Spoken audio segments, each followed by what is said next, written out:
A spring is stretched by 5 centimeter by a force of 10 Newton.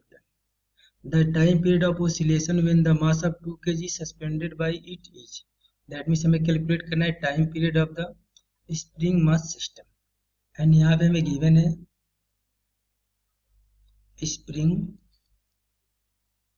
यदि spring पे हम 10 Newton का force लगा रहे हैं सो इसमें एक्सटेंशन आ रहा है 5 सेंटीमीटर. सो यहाँ पे एक्सटेंशन आ रहा है 5 सेंटीमीटर एंड ये स्प्रिंग का ओरिजिनल लेंथ या नेचुरल लेंथ L है. यदि इसमें हम 10 न्यूटन का फोर्स लगा रहे हैं तो इसमें एक्सटेंशन आ रहा है 5 सेंटीमीटर. सो यहाँ पे लिखेंगे solution at equilibrium position.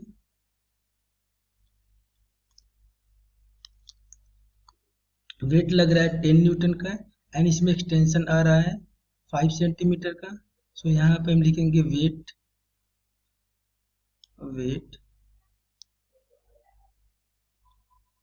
Acting on spring. इसको वेट या हम फोर्स बोल सकते हैं, इसको फोर्स भी बोल सकते हैं. सो फोर्स या weight acting on the spring is balanced bye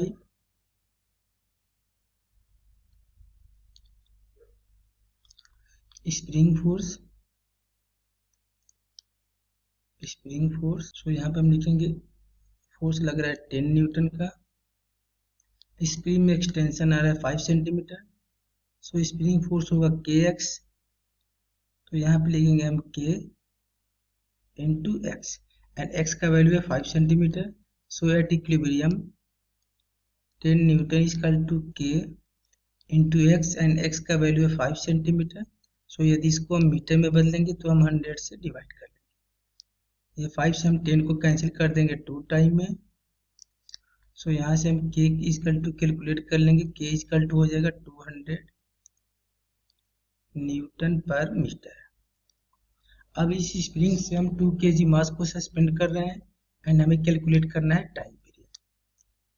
तो यहाँ पे सेम स्प्रिंग है.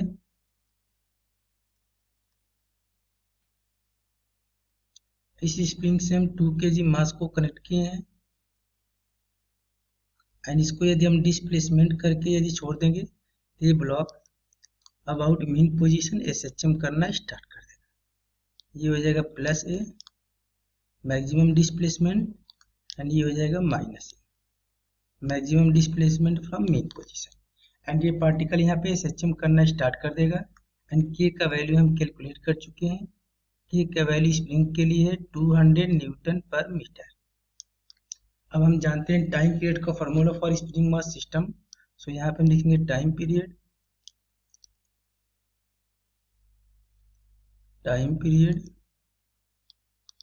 For spring mass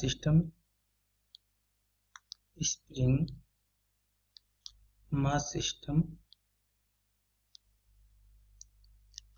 is given by t is equal to 2 pi root में m by k. यहाँ पे m का वैल्यू हमें 2 गिवन है, k का वैल्यू हम कैलकुलेट कर चुके हैं 200. So t is equal to 2 pi root में 2 डिवाइडेड बाई 200 को यदि हम 2 से कैंसिल कर देंगे तो ये कैंसिल हो जाएगा 100 टाइम में. सो यहाँ से हम लिख सकते हैं t is equal to 2 pi root में 1 डिवाइडेड बाई 100 एंड 1 बाई 100 का यदि हम स्क्वायर रूट निकालेंगे तो ये हो जाएगा 1 by 10. So t is equal to 2 पाई का वैल्यू हो जाएगा 3.14 डिवाइडेड बाई 10.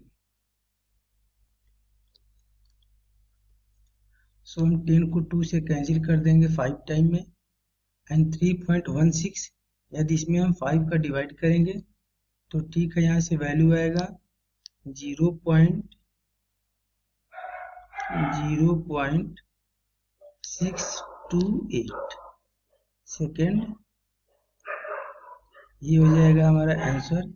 यदि इसको हम मैच करेंगे तो ये गिवन ऑप्शन ए से मैच करेगा.